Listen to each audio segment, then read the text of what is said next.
The following presentation is a production of Ride the Wave Media. Step into the world of A's for Adversity, a podcast where we explore the journey of motherhood. Join us weekly as we navigate the intricate garden of self-discovery amidst the trials of motherhood. This is your space to nurture your identity and bloom. I'm your host, Jen Banks. Hey there, happy Thursday. You know what this means? We are almost to the weekend. I was just barely doing laundry and it caught me off guard because I was folding a shirt that I had worn yesterday. And normally my laundry is a 3-week turnaround-ish. And so I am realizing that if I want to wear something again really soon, I should leave it towards the end of my rotation so that it can just be right there when I'm ready. Today has been very relaxing for me. A friend offered to give me an essential oils massage. She's practicing giving these, and for sure I took her up on that. She said every mom needs a massage. So this is for you. I'm sure you need to hear this. Go book yourself a massage or have your partner give you one. You deserve one. I am getting so excited because I write my book the last week of this month. Most people say, oh yeah, I'm going to write a book this year, or oh yeah, I've been working on a book, but no, I'm writing my book in a week, the last week of this month.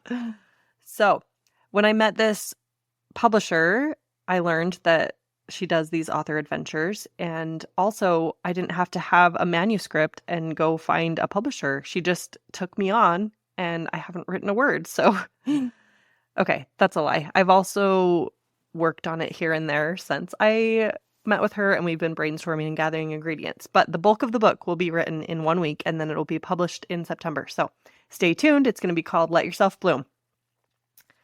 So as I'm preparing for that, I decided to do this episode, and let's consider it the Mother's Day episode because I titled it How to Be a Mom in 2024. Whew. It is a job for sure. And not to say that there's not joy in it, because there's joy in jobs. There's other ways to look at it too. But I feel like I was blindsided before motherhood. I had no idea what I was getting myself into. And not that there's any way to really prepare to be a mom, but I just feel like I saw the highlight reel of everyone's experience and nobody really told me what to expect. And maybe they weren't talking about it, or maybe they were just sharing it with their peers and not someone as young as I was at the time. But I feel like there was a lot more that could have been said to prepare for motherhood. But I digress. This is where we're at, and we're making it work. And so here is how to be a mom in 2024.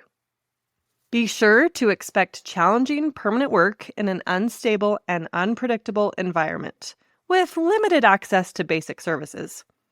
You must possess excellent communication and organizational skills and be willing to work variable hours in stressful and often ambiguous conditions, which will include evenings and weekends and frequent 24-hour shifts on call.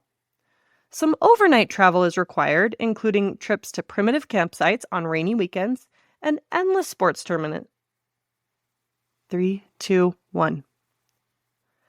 And endless sports tournaments in faraway cities. Coordination of travel for all team members will be your responsibility. Travel expenses are not reimbursed. Executive courier and chauffeur duties are also required.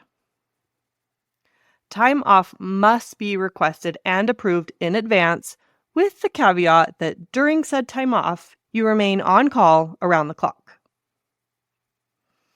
Your responsibilities are virtually unlimited, but they include providing high-level executive support through schedule management, purchase approvals while maintaining budget and peace, as well as event planning, which often requires coordination with external stakeholders. You must be able to pivot away from planned schedule at a moment's notice and effectively communicate changes to team.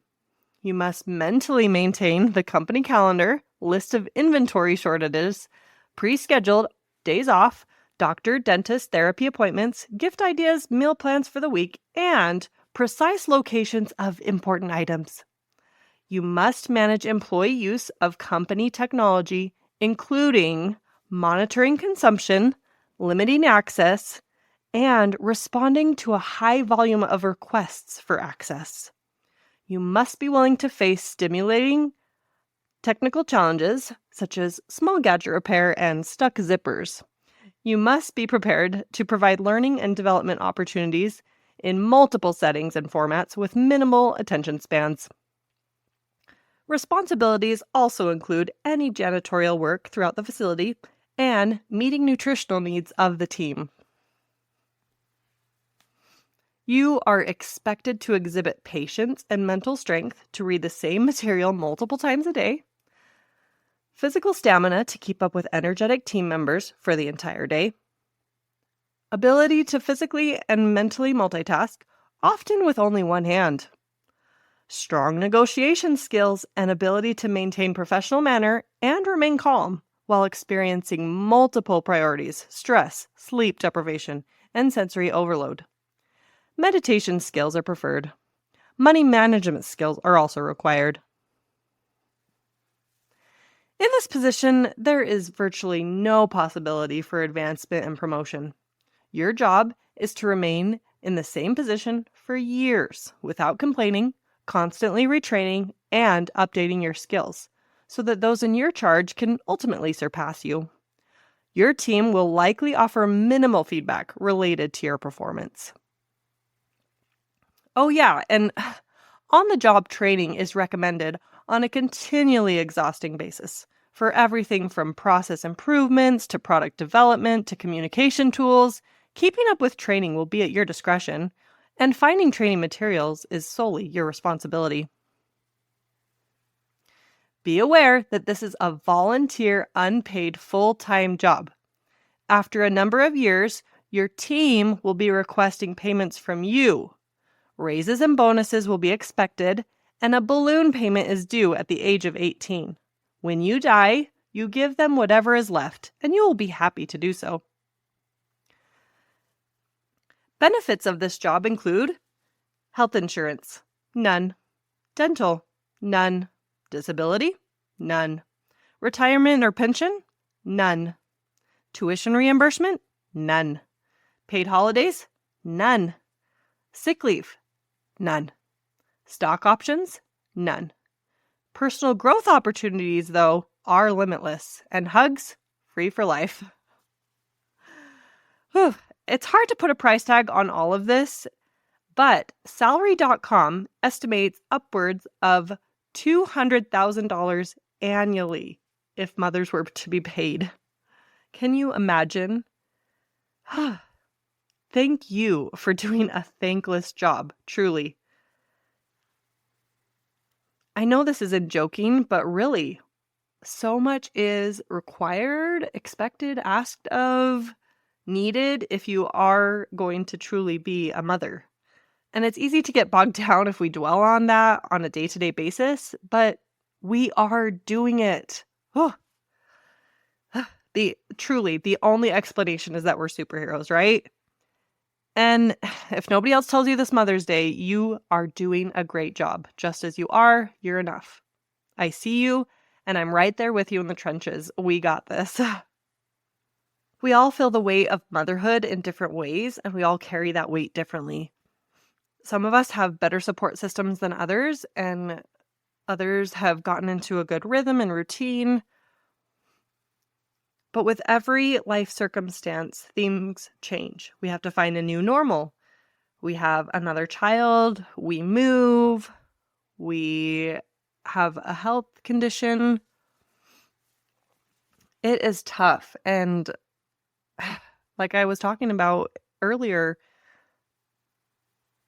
it's a 24/7 job. It really is hard to feel respite and hard to find joy in the journey. But if we collect little moments along the way that bring us joy, or we focus on the positive and what's to come, if we find ways to incorporate daily self-care so that we don't feel like we have to escape our lives, but we can tackle it head on and be okay in the day-to-day, that will help.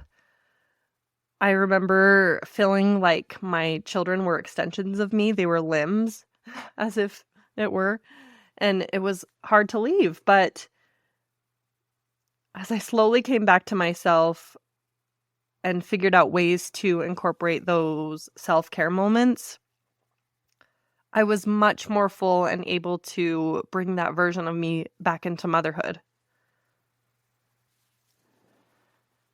I hope you can ask a partner or family member or someone to step in if you truly need that help.